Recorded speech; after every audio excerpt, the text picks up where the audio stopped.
สบายดีพี่น้องวัตุกุทุกคนเด้อมื้อนี้มาอันนั้นมาเบิ่งต้น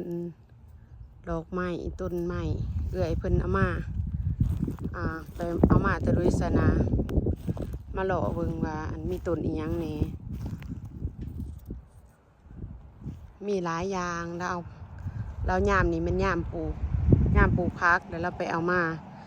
ปลูกมาเลาะเบิ่งให้เขาเจ้าสั่งแล้วก็ได้มาเลาะเบิ่งว่ามีผักอีหยังแหน่แล้วเอามาได้มาเบิ่งนำกัน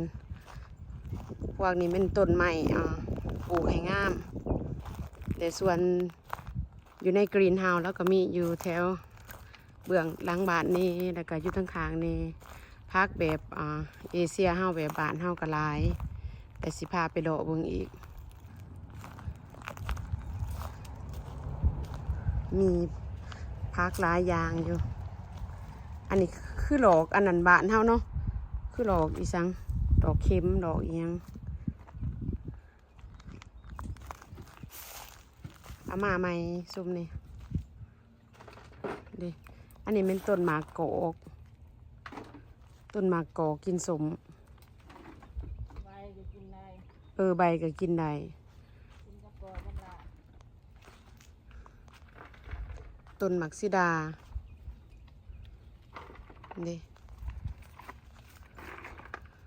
สุขสบายดีเอ้ยสบายดีพี่น้องมามาซื้อต้นไม้แล้วกำลังปลูกเปลี่ยนกระโถเพราะว่ามันใหญ่แห้งเด้อ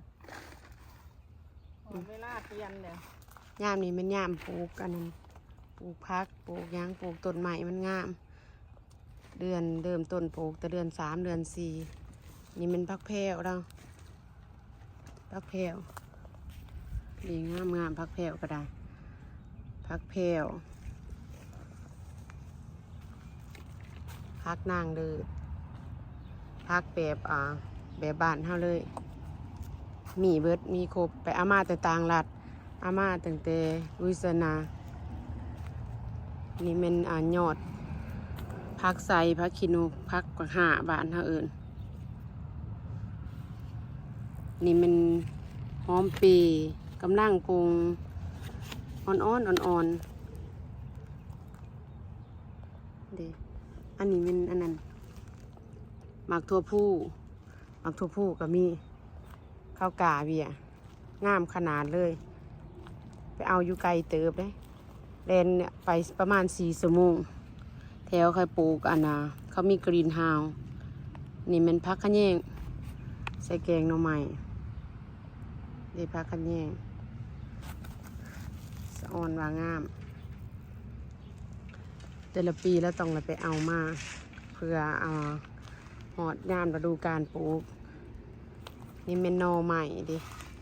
หน่อใหม่ใหญ่หน่อใหม่มาแนวบ้านเฮาพุ่นหน่อใหม่แนวนี้ดิหน่อใหม่ปงแหนงได้นี่ดิแหนงมันเอาไปปลูกไหลเลยดิแหนงมันก็ได้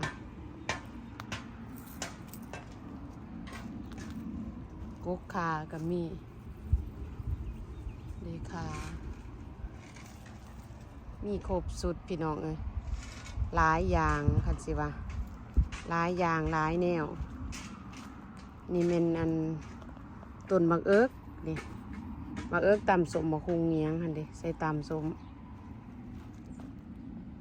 ยังว่าท่านหลายปันใดส่วนหนึ่งยังอยู่หลังบ้านเราอยู่กรีนเฮาส์หลังบ้านนี่เป็นดอกแค่ขาว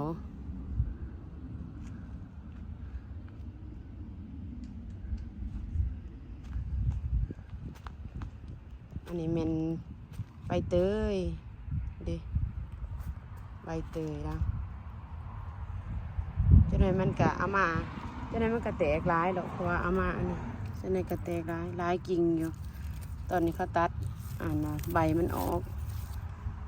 ยามหนาวมันก็อันนี้ดีเหงามันก็บางใหญ่ต้นมังยุ่มดิหลายอย่างหลายแนวมาเบิ่งได้เด้อพี่น้องสนใจ อยากหลายหยังมีครบสุดพักติ๋วพักกระโดนพักสมิกพักหลายๆอย่างยังเสียออกมาตื่มอยู่ต้นมะเฟืองอีหยังก็มีนี่ฮะ เป็นมะเขือก็เป็นดอกแล้ว โอ้แมนบอ เบิ่งที่ ต้นมะ มันหล่นออกซอกมา โอ้